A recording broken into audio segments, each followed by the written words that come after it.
شروع اللہ کا نام لے کر جو بڑا مہربان نہایت رحم والا ہے۔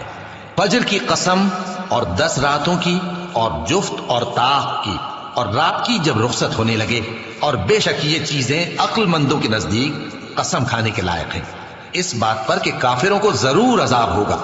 کیا تم نے نہیں دیکھا کہ تمہارے پروردگار نے قوم عاد کے ساتھ کیا کیا، جو ارم کہلاتے تھے، دراز قد مانند ستونوں کے، کہ تمام ملک میں ایسے پیدا نہیں ہوئے تھے؟ اور سمود کے ساتھ کیا کیا، جو وادی قرا میں چٹانیں تراشتے تھے؟ اور فرعون کے ساتھ کیا کیا، جو خیمے اور میخیں رکھتا تھا؟ یہ لوگ ملکوں میں سرکش ہو رہے تھے، پس ان میں بہت سی خرابیاں کرتے تھے، تو تمہارے پروردگار نے ان پر عذاب کا کوڑا برسا دیا۔ بے شک تمہارا پروردگار طاق میں ہے۔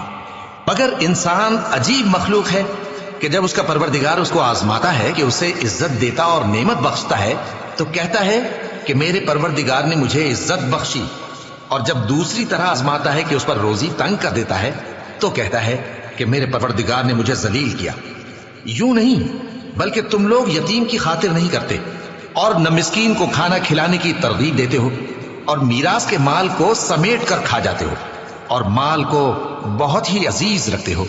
یوں نہیں، جب زمین کوٹ کوٹ کر برابر کر دی جائے گی اور تمہارا پروردگار جلوہ فرما ہوگا اور فرشتے قطار در قطار آ جائیں گے اور دوزخ اس دن سامنے لائی جائے گی، تو انسان اس دن سوچے گا، مگر اب سوچنے سے اسے فائدہ کہاں مل سکے گا؟